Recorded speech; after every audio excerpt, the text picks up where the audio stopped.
కదా. దేవం నారాయణం నత్వా సర్వదోష వివర్జితం. దేవం నారాయణం నత్వా సర్వదోష వివర్జితం.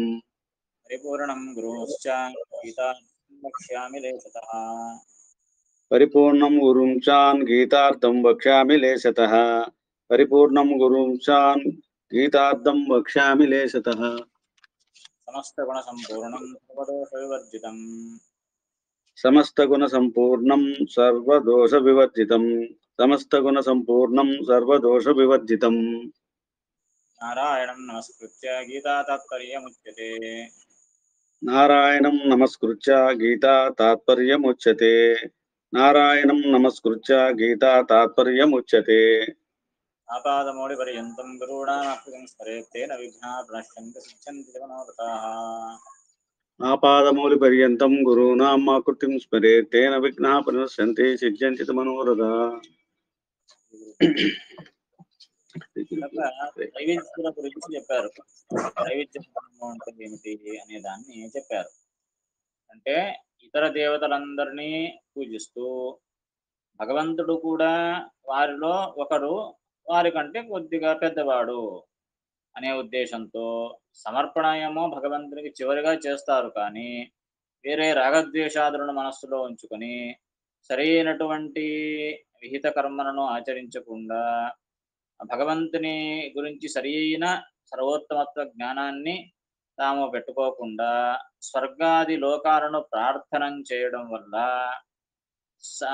సర్వకాల సర్వావస్థల యందు విష్ణువు యొక్క స్మరణ చేయనందున వారు ముక్తిని పొందరు. ఆ త్రైవిద్యులు ముక్తిని పొందరు. క్రమంగా ఎప్పుడైతే వారు ఈ భాగవత ధర్మాలను పాలిస్తారో వారు కూడా ముక్తిని పొందుతారు అనే విషయాన్ని చెప్పి, దీని తర్వాత వేదవాదులు అని కొంతమంది ఉన్నారు. వారి గురించి చెబుతూ ఉన్నారు. పరం విష్ణుం నయో వేత్తి. పరం విష్ణుం నయో వేత్తి. పరం విష్ణుం నయో వేత్తి. కుర్వాణోపి త్రయీ క్రియాః. కుర్వాణోపి త్రయీ క్రియాః. కుర్వాణోపి త్రయీ క్రియా. నాసౌ త్రైవిద్య ఇత్యుక్తో. నాసౌ త్రైవిద్య ఇత్యుక్తో. నాసౌ త్రైవిద్య ఇత్యుక్తో. వేదవాదీ స ఉచ్యతే. వేదవాదీ స ఉచ్యతే. వేదవాదీ స ఉచ్యతే. వేదవాది స ఉచ్యతే అంటే వేదవాది అని సహ అంటే అతడు ఉచ్యతే చెప్పబడతాడు. అతడు వేదవాది అని చెప్పబడతాడు. ఎవరు అంటే పరం విష్ణుం న యో వేత్తి. యో అంటే యహ. యహ అంటే ఎవరైతే పరం విష్ణుం, పరం అంటే శ్రేష్ఠుడైన విష్ణువును న వేత్తి తెలుసుకోడు. వేత్తి అంటే తెలుసుకుంటాడు, నవేత్తి అంటే తెలుసుకోడు. ఎవరైతే ఆ భగవంతుడే సర్వోత్తముడు అని తెలుసుకోడో కుర్వాణోపి త్రయీ క్రియా. మళ్ళీ అతడు ఏం చేస్తాడు? త్రయీ క్రియా. త్రయీ అంటే వేదములు. వేదములకు త్రయీ అని పేరు. త్రయీ క్రియా అంటే వేదములో చెప్పబడినటువంటి క్రియలను కుర్వాణ అపి చేస్తూ ఉన్నప్పటికీ ఏం చేస్తాడంటే వేదములో చెప్పబడిన కర్మలను ఆచరిస్తాడు, కానీ విష్ణు సర్వోత్తమత్వ జ్ఞానం ఉండదు. ఇతడు న అసౌ త్రైవిద్య ఇత్యుక్త. ఇతడు త్రైవిద్య అని పిలువబడడు. అసౌ ఇతడు న త్రైవిద్య ఇత్యుక్త. త్రైవిద్య అని పిలువబడడు, కానీ ఇతడు ఏమని పిలువబడతాడు అంటే వేదవాది స ఉచ్యతే. అతడు వేదవాది కనుక త్రైవిద్య వేరే, వేదవాది వేరే. వేదవాది అంటే అతడు వేదములలో చెప్పబడిన కర్మలను ఆచరిస్తాడు, కానీ ఆ భగవంతుని యొక్క నారాయణుని యొక్క సర్వోత్తమత్వ జ్ఞానాన్ని పొంది ఉండడు. కనుక ఇతడు వేదవాది అని పిలువబడతాడు. వేదవాది అని ఎందుకు పిలుస్తారు అతన్ని అంటే దానికి కారణం చెబుతారు. వాదో వివాద సంప్రోక్తో. వాదో వివాద సంప్రోక్తో. వాదో వివాద సంప్రోక్తో. తతో వచనమేవ చ. వాదో వచనమేవ చ. వాదో వచనమేవ చ. వేదోక్తే విష్ణు మహాత్మ్యే. వేదోక్తే విష్ణు మహాత్మ్యే వేదోక్తే విష్ణు మహాత్మ్యే పాదాత్ పఠనాదపి వివాదాత్ పఠనాదపి వివాదాత్ పఠనాదపి అథవా నిరర్థకాత్ పాఠాత్ అథవా నిరర్ధకాత్ పాఠాత్ అథవా నిరర్ధకాత్ పాఠాత్ వేదవాదీ స ఉచ్యతే. వేదవాదీ స ఉచ్యతే వేదవాదీ స ఉచ్యతే. వేద ఇంతవరకు చెప్పుకున్నాం. ఎందుకు అతడు వేదవాది అని పిలువబడతాడు అంటే వేదో వాదో వివాద సంప్రోక్త వాదో వచనమేవచ. వేదవాది అని ఉంది. ఇక్కడ వాది అంటే అర్థమేమి? వాదము చేయువాడు అని అర్థం. వాదము అంటే ఏమిటి? దానికి అర్థం చెప్తూ ఉన్నారు. వాద వివాద సంప్రోక్త. వాదము అంటే అర్థం ఏమిటి? వివాదము అని అర్థం. మరొక అర్థము వాదో వచనమేవచ. వాదము అంటే వచనము అని అర్థం. సో వాద శబ్దానికి రెండు అర్థాలు. వివాదము అని ఒక అర్థము, వచనము అని ఇంకొక అర్థము. సో వేదవాది అంటే అర్థం ఏమిటి? వేదమును వివాదం చేసేవాడు, వేదములో వివాదం చేసేవాడు, వేదమును చెప్పేవాడు అని రెండు అర్థాలు. ఇదేమిటి? వివాదం చేయడం అంటే ఏమర్థం అంటే వేదోక్తే విష్ణు మాహాత్మ్యే వివాదాత్ పఠనాదపి. అంటే వేదోక్తమైనటువంటి విష్ణు మాహాత్మ్యంలో వేదములను అభ్యాసం అందులో చెప్పబడిన కర్మలను చేస్తాడు కానీ వేదములో చెప్పబడినటువంటి విష్ణు మాహాత్మ్య విషయములో వివాదం చేస్తాడు. అంటే అది విష్ణు మహాత్మ్యం ఎలా అవుతుంది, విష్ణు సర్వోత్తముడు ఎలాగవుతాడు అని వాదన చేస్తాడు, వివాదం చేస్తాడు, దాన్ని నమ్మడు అని అర్థం. పఠనాదపి పఠించడంలో వేదములను పఠిస్తూ ఏం చేస్తాడు? విష్ణు యొక్క మాహాత్మ్యమునందు వివాదాన్ని చేస్తాడనమాట. అందుకే వేదవాది అని అతన్ని పిలుస్తారు. మరొక అర్థం కూడా ఏమిటి అని అంటే చెబుతారు. అథవా నిరర్థకాత్ పాఠాత్. ఒక అర్థం ఏమిటి? వేదములో చెప్పబడిన విష్ణు మాహాత్మ్య విషయములో వివాదాన్ని చేస్తాడు అని ఒక అర్థము. మరొక అర్థం ఏమిటి? వేదవాది అంటే వాది అంటే వచనము అని చెప్పారు కదా, అంటే వేదమును పలుకుతాడు. ఊరికే వేదాన్ని అద్భుతంగా మొత్తం వేదమంతా కంటతా వచ్చు అని ప్రయోజనం ఏమిటి? వేదములో చెప్పబడిన విషయాన్ని అర్థం చేసుకోకుండా కేవలం వేద పఠనం చేస్తాడు. అది చెప్తున్నారు ఇక్కడ. అథవా నిరర్థకాత్ పాఠాత్. నిరర్థకాత్ అంటే వేదము యొక్క అర్థమును తెలుసుకోకుండా ఎవరైతే పఠనం చేస్తారో అతన్ని వేదవాది అంటారు. వేదమును చదువుతాడు కానీ వేదములో చెప్పబడిన విషయముల యొక్క జ్ఞానం అతనికి ఉండదు. కనుక వేదాన్ని అభ్యసించడం ఎంత ముఖ్యమో దాని యొక్క అర్థాన్ని తెలుసుకోవడం అంతే ముఖ్యం. లేకపోతే కేవలం పాఠం చెప్తే, కేవలం వేదాన్ని వల్లిస్తే దానివల్ల ప్రయోజనం లేదు. వేదాన్ని అభ్యసించడం ఒక గొప్ప పుణ్యప్రదమైనది, గొప్ప సాధన.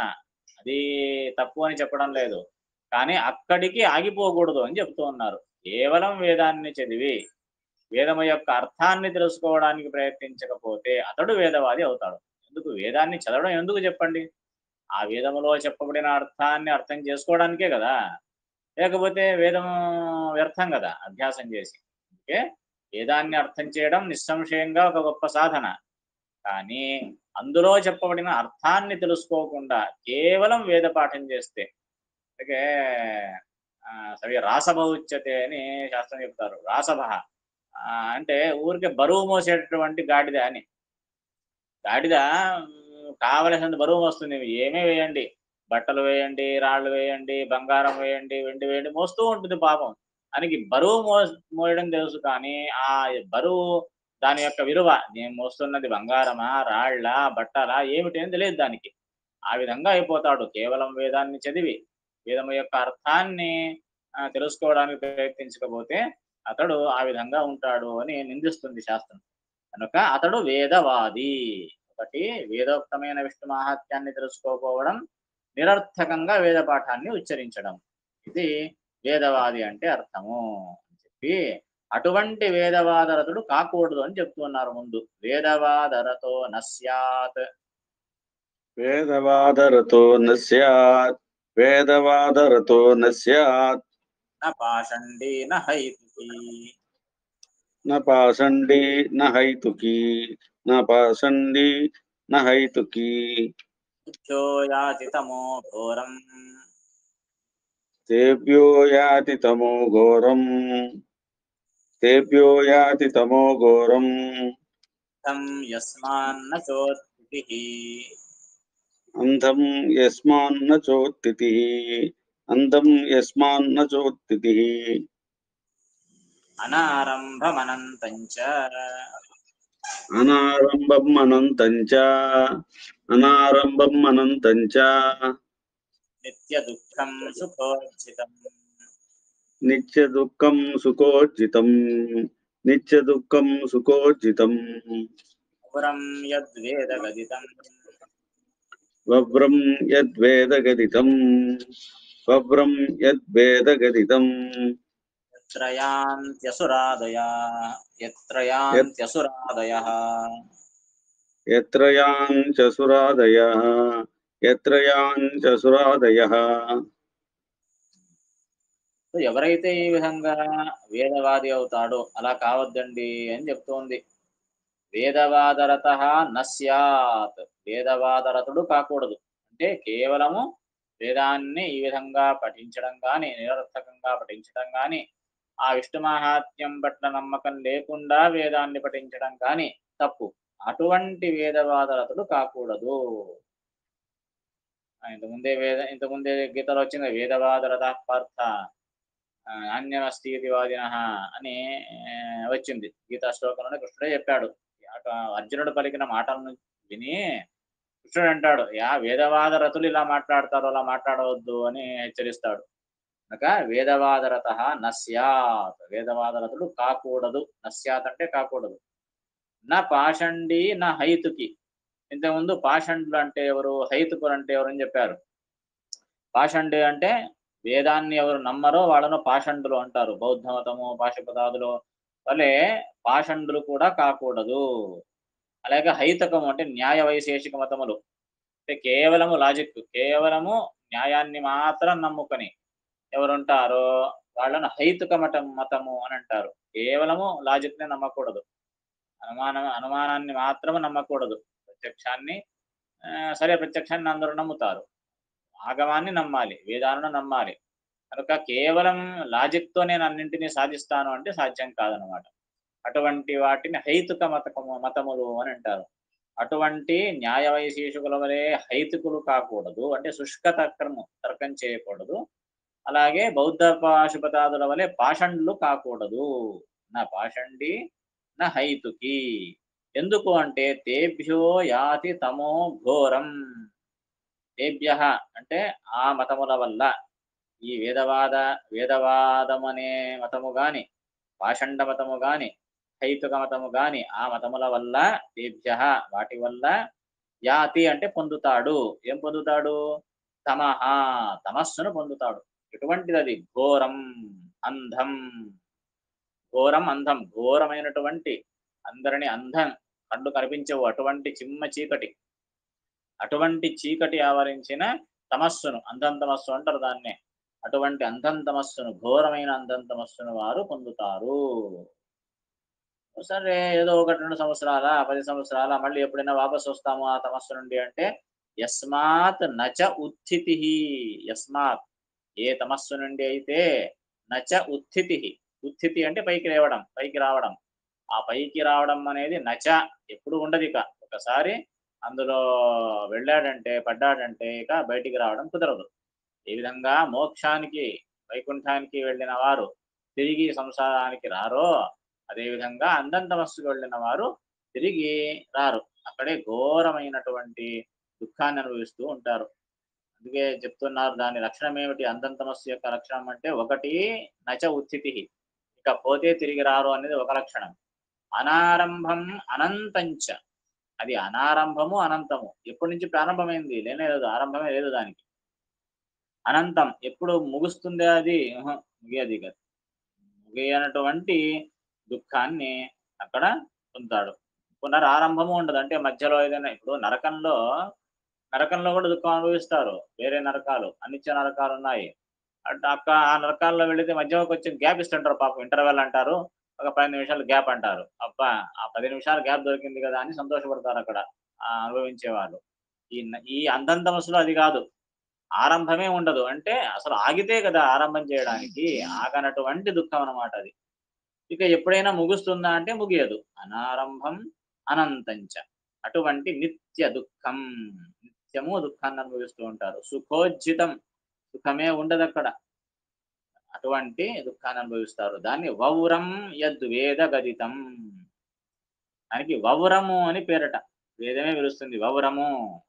వేదమునందు వౌరము అని పిలిచారు దాన్ని. వౌరం అంటే అర్థం ఏమిటి? ఎందుకు అలా పిలిచారు అంటే, దానికి వౌరము అంటే వారయతి. అంటే దాన్ని సుఖాన్ని నివారిస్తుంది అది. సుఖమే ఉండదు గనక దానికి వౌరము అని పేరు. లేదా సదా ఆవృణోతి. దుఃఖముతో ఆవరిస్తుంది. కనుక అదే వౌరము అని దానికి పేరు. యత్ర యాంతి అసురాదయః. ఏ తమస్సులో అయితే ఎక్కడికైతే యాంతి వెళతారు. ఎవరు వెళతారు? అసురాదయః. అసురులే మొదలైనటువంటి వారు, భగవద్దేశులు, నాస్తికులు, ఆ భగవంతుని ద్వేషించే వారందరూ కూడా ఈ ఘోరమైన ఆ తమస్సులో వెళ్ళి పడతారు. కనుక ఇటువంటి వేదవాదులు కాకూడదు అని ఇక్కడ చెబుతూ ఉన్నారు. అర్థమైంది కదా?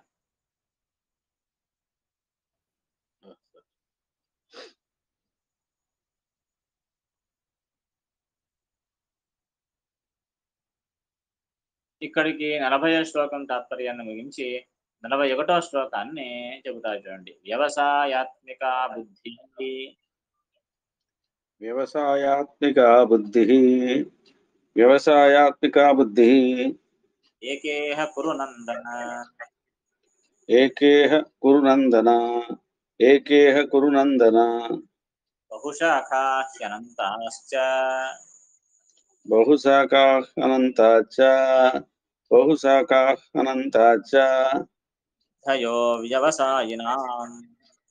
బుద్ధయో వ్యవసాయినాం బుద్ధయో వ్యవసాయినాం. కృష్ణుడు అంటూ ఉన్నాడు, వ్యవసాయాత్మిక బుద్ధి ఏకా ఇహ కురునందన. కురునందన, ఓ కౌరవపుత్రుడా, కౌరవ వంశంలో జయించినటువంటి ఓ అర్జున, వ్యవసాయాత్మిక బుద్ధి ఏకేహ కురునందన. ఏదేదో వాదాలను విని నువ్వు తల చెడుపుకోవద్దు నాయన. ఏకా బుద్ధి, ఒకటే బుద్ధి, దాన్నే చేయి. ఎటువంటి బుద్ధి? వ్యవసాయాత్మిక బుద్ధి. వ్యవసాయము అను వ్యవసాయం అంటే నిశ్చయం అన్నమాట. నిశ్చయాత్మకమైనటువంటి ఒకే బుద్ధిని నీవు అనుసరించు. ఎందుకంటే బహుశాఖాహి అనంతాశ్చ బుద్ధయ అవ్యవసాయినాం. ఇక్కడ పదచ్ఛేదము బుద్ధయ అవ్యవసాయినాం అని చేయాలి. అవ్యవసాయినాం అంటే ఎక్కడ నిశ్చయము చేసుకొని వారు, ప్రమాణాల ఆధారంగా తత్వ నిశ్చయాన్ని చేసుకోలేకుండా ఎవరుంటారు కదా, అటువంటి చేసుకోని వారికి బహుశాఖాహి అనంతాశ్చ బుద్ధయ. ఒక్కొక్క శాఖలో ఒక్కొక్క విధంగా చెబుతూ ఉన్నారు అని తెలుసుకుంటారు. నిజంగా వేదంలో అనేక వేదము యొక్క శాఖలలో చెప్పబడేటటువంటి విషయం ఒకటే. కానీ వెనుక ముంద ప్రమాణాలు చూడకుండా, ప్రమాణాలను అర్థం చేసుకోకుండా ఎవరైతే అధ్యయనం చేస్తారో వారికి అనేకమైన విషయాలు అక్కడ చెప్పినట్లు అనిపిస్తుంది. విరుద్ధమైన విషయాలు వేదాల్లో చెప్పినట్లు అనిపిస్తుంది.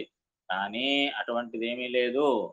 అది నిశ్చయాత్మకమైన ఒకే రకమైన బుద్ధి, ఒకే రకమైన విషయం వేదంలో చెప్పబడింది. అటువంటి దాన్ని నీవు ఆచరించు. కృష్ణుడు అంటాడు, నేను అదే చెప్పేది. యోగాన్ని నేను చెబుతున్నాను వినవయ్యా. నేను చెప్పినటువంటి దాన్ని ఆచరించు. నేను చెప్పేది ఏమిటి? వేదము యొక్క మతము. అర్జున, నువ్వు అనవచ్చు, ఇన్ని మతాలున్నాయి కదా, నీవు చెప్పిన మాటని ఎందుకు ఆచరించాలి అని అంటావేమో. నేను చెప్పేది వేదములో నిశ్చితమైన బుద్ధి. కాదయ్యా, వేదంలోనే అనేక మతాలు చెప్పారు కదా అనొచ్చు నువ్వు. ఏమీ చెప్పలేదు. అది ఆలోచించకుండా అధ్యయనం చేసిన వారికి అలా తోస్తుంది తప్పనిస్తే, ప్రమాణాల ఆధారంగా విచారిస్తే ఆ వేదములో చెప్పబడిన విషయం ఒకటే. అది నిశ్చయాత్మకమైనటువంటి విషయం.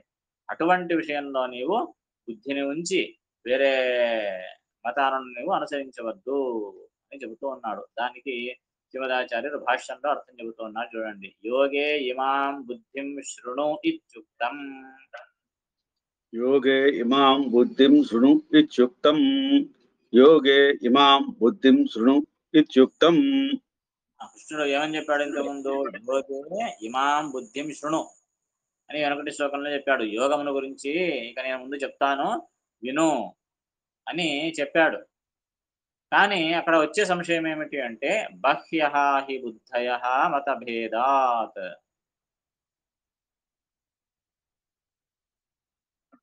బహ్యః హి బుద్ధయః మతభేదాత్. బహ్యః హి బుద్ధయ మతభేదాత్. బహ్యః హి బుద్ధయ మతభేదాత్.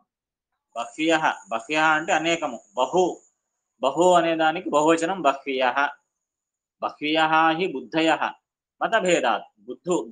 బుద్ధులు అనేకములున్నాయి. ఎందుకు? మతభేదాత్. మతము అంటే అభిప్రాయం. అనేకమైన మతములు ఉన్నాయి, అనేకమైన దర్శనములు, అనేకమైన మతాలు ఉన్నాయి. ఒక్కొక్క మతం ఒక్కొక్క విషయం చెబుతుంది కదయ్యా, నేను దేనని నమ్మడము అని అంటూ అన్నాడు అర్జునుడు అనే సంశయం కలిగితే తత్కథం ఏకత్ర నిష్ఠాం కరోమి. తత్కథం ఏకత్ర నిష్ఠాం కరోమి. తత్కథం ఏకత్ర నిష్ఠాం కరోమి. ఆహ వ్యవసాయాత్మికేతి. ఇచ్యత ఆహ వ్యవసాయాత్మికేతి. ఇచ్యత ఆహ వ్యవసాయాత్మికేతి. తత్ కథం ఏకత్ర నిష్ఠాం కరోమి. కథం అంటే ఏ రీతిగా, ఏకత్ర అంటే ఒకే విషయంలో, నిష్ఠాం కరోమి నిష్ఠను నేను చేసేదను. ఒకే విషయంలో ఏ విధంగా నేను నిశ్చయాన్ని చేసుకోగలను అని ఒకవేళ అడిగితే, అనేక దర్శనాలున్నాయి, అనేక శాస్త్రాలున్నాయి, అనేక మతములున్నాయి, వాటిలో దేని పట్ల నేను బుద్ధిని చేయాలి అని అడుగుతావేమో. ఒకవేళ ఈ ప్రశ్న వస్తే దానికి ఈ శ్లోకం సమాధానం చెబుతుంది. వ్యవసాయాత్మికేతి అనే శ్లోకంలో సమాధానం చెబుతూ ఉన్నాడు. ఏమి దీని అర్థము అనంటే సమ్యగ్ యుక్తి నిర్ణీతానాం. సమ్యక్ యుక్తి నిర్ణీతానాం. సమ్యక్ యుక్తి నిర్ణీతానాం. ఐక్యమే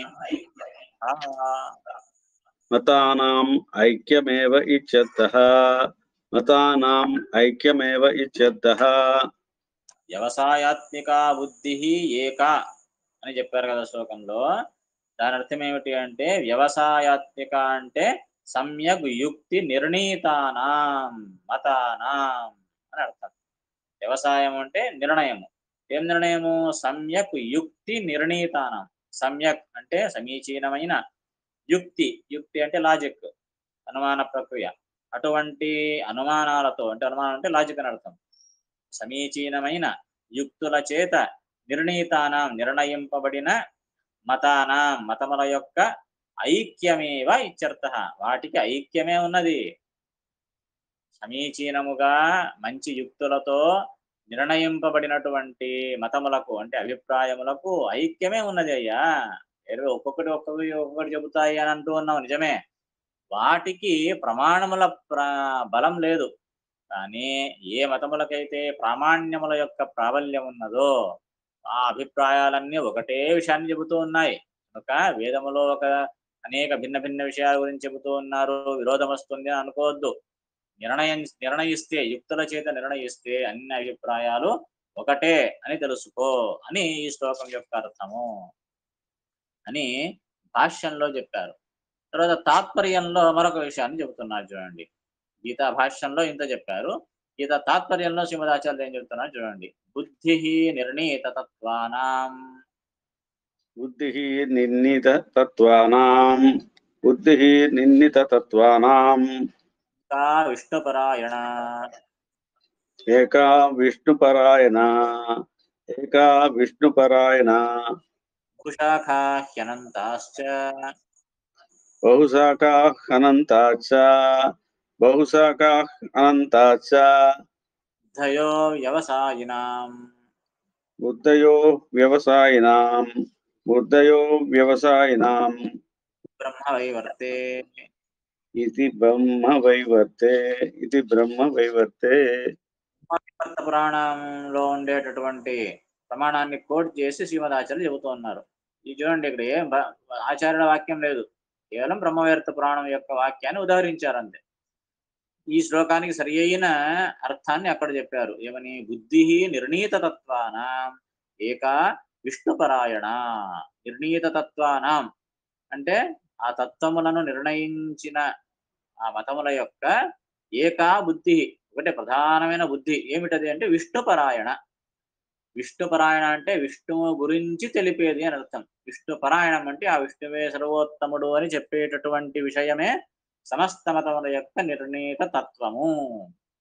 ఆరోగ్య సర్వశాస్త్రాన్ని విచార్య చ పునః పునః ఇదమేకం సునిష్పన్నం ధ్యేయో నారాయణ సదా అని చెప్పినట్లుగా సమస్త శాస్త్రములను ఆలోడిస్తే, నిర్ణయిస్తే దొరికేటటువంటి ప్రధానమైన తత్వం ఏమిటి?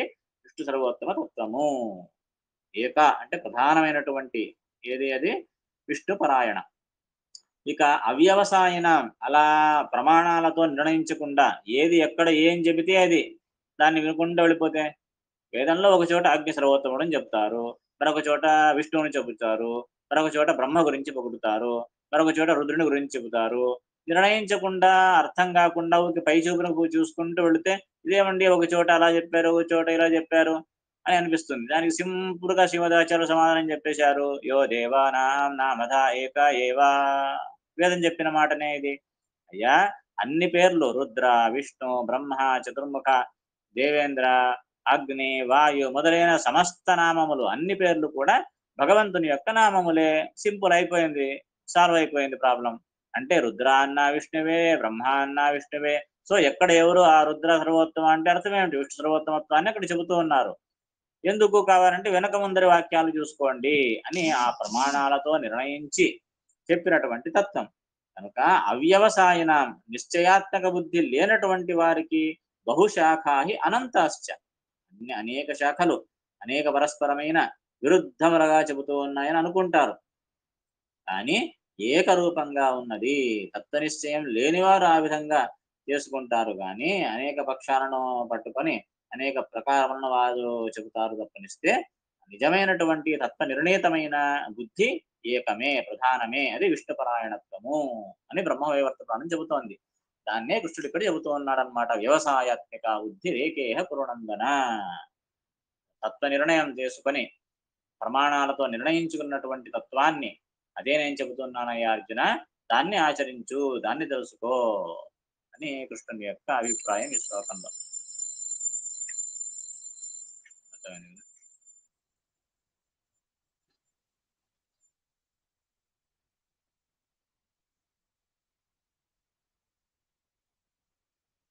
సంశయం ఉంటే అడుగు. సరే, మరి ఇప్పుడు ఇన్ని రూపాలు ఉన్నాయి కదా దేవుడికి. ఓన్లీ కృష్ణార్పణం అని అనడానికి అంటే ముందు అది అవతారం అన్న లెక్కే కదా, అంతేనా? ఇంకేమన్నా? అంతే, దానికి రెండు కారణాలు చెబుతారు. ఒకటి కలియుగంలో నాటకంలో విశేషంగా కలియుగంలో విశేషంగా కృష్ణ పరమాత్మ యొక్క ఆరాధన చేయాలి అని చెప్పారు. కారణం ఏమిటి అంటే ఈ యుగానికి దగ్గరగా ఉండేటటువంటి అవతారం ఏది? వెనుకటి ద్వాపర యుగంలో చిట్ట చివర వచ్చినటువంటి అవతారం కృష్ణావతారం కనుక మనకు దగ్గర ఉండే అవతారం కనుక దాన్ని ఉపాసించండి అని. మన ఏం శకం జరుగుతుంది? శాలివాహన శకం అంటాము. ముందు యుధిష్ఠిర శకం జరిగింది. దగ్గర ఇప్పుడు మనం ఉండేటటువంటి శకం అని మనం ఎలా సంకల్పం చెప్తామో అలా మనకు దగ్గరగా ఉండే అవతారం కృష్ణావతారం కనుక దాన్ని ఆరాధన చేయండి అని భాగవతంలోనే చెప్పారు. కనుక కృష్ణారాధన చేయాలి. కనుక అన్ని క్రియలు కూడా అతని ఉద్దేశించి చివరకు సమర్పించేది కృష్ణార్పణం అని. అంతేగాక గీతలో కృష్ణుడే చెప్పుకున్నాడు. ఏమని? ఏమేం చేస్తావో అన్ని నాకే సమర్పించి, యత్ కరోషి యదశ్నాసి యజ్జుహోషి దదాసి యత్ తపస్సి చ కౌంతేయ తత్పురుష్వ మదర్పణం అన్నాడు. ఏ అర్జున, ఏమేం నువ్వు చేస్తావు అన్నింటినీ నాకు అర్పించు అన్నాడు. నాకు అని ఎవరు చెప్పింది? కృష్ణుడు చెప్పాడు. అందుకే కృష్ణార్పణం అంటాము. ఇక్కడ రాముడు చెప్పింటే రామార్పణం అంటుండేవాళ్ళం. కృష్ణుడే చెప్పాడు నాకు సమర్పించు అని.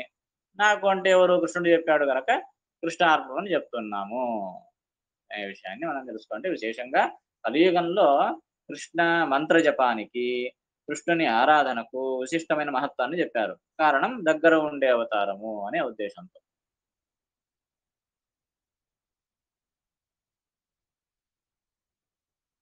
సరే.